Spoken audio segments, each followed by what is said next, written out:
Chers collègues, chaque jour, vous entrez en contact avec plusieurs produits contenant des per- et polyfluoroalkylés, les fameux PFAS, substances ultra toxiques prisées par quelques industriels.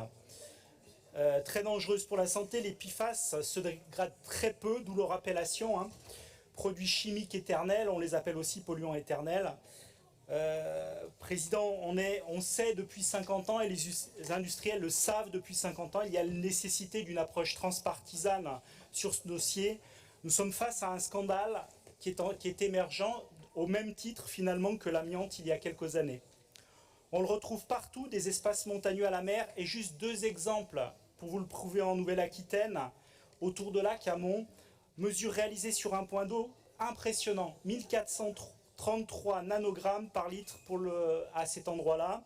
Et plus au nord, dans mon département, en Charente-Maritime, record, on note 1547 nanogrammes par litre d'eau à la Tremblade.